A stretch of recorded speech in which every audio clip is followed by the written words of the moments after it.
for someone. Now, many times we look on what we do. Sometimes we feel like we are incapable of doing much, and so we fail to do the little. I want to say that again.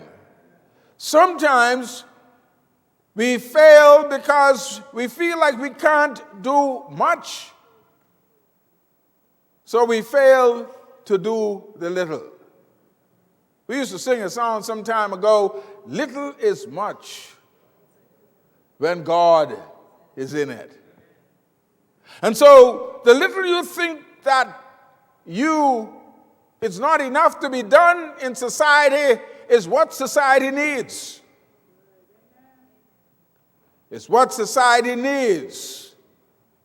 Maybe a smile. Maybe a good morning. Maybe a glass of water. Maybe sticking your head over the fence and asking your neighbor, "Is everything okay? Is there anything I could do for you this morning? Is it well? You have food?" You would be very surprised, we all would be surprised how many neighbors, and I say neighbors, maybe not the next fence neighbor, but how many persons in our society need a bit of food.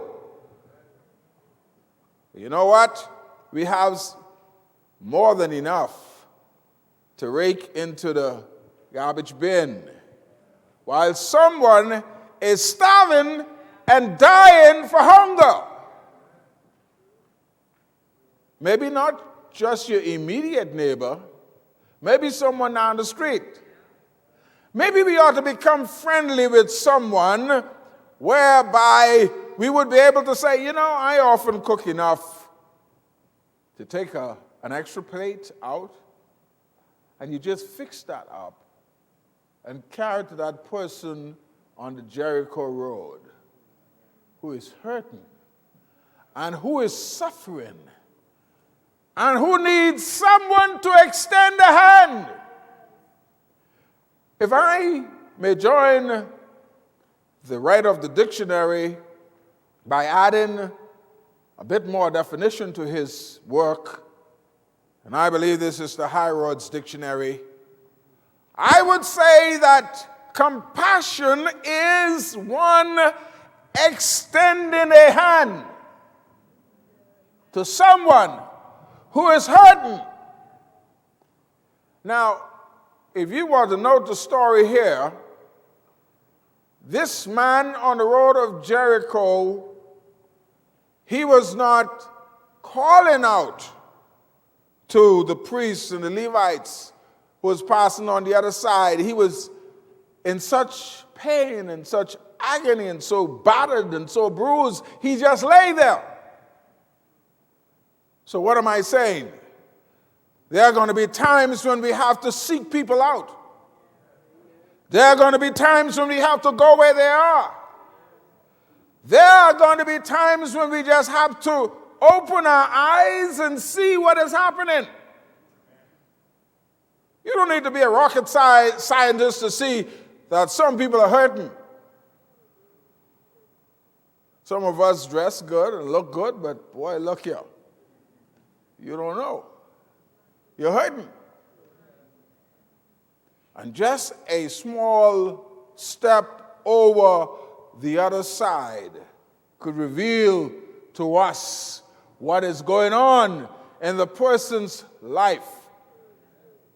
Unless you step over the other side, unless you come out of your comfort zone, unless you intermingle, you would never know what is happening.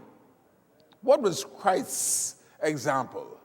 His example was he intermingled with the crowd, regardless of what anyone said or thought. He intermingled with the crowd, so he knew those who were hurting.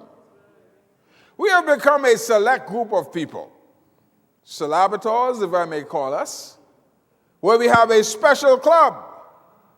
We meet on Sunday, and we gather and we socialize with those who look like us. I'm not just talking about you, I'm talking about me too. You got one this way and one this way.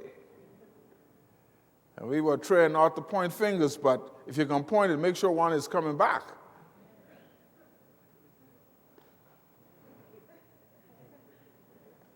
We feel good when we among our peers and those who could dress like us and those who look like us and those who smell like us and those who think like us. But we need to go beyond that. We need to go beyond that. The guy on the street who looks like he had not bathed for 2 decades. We need to go and find out how we could help him. That's the ministry of the church. That is what the Lord Jesus Christ has called us to do.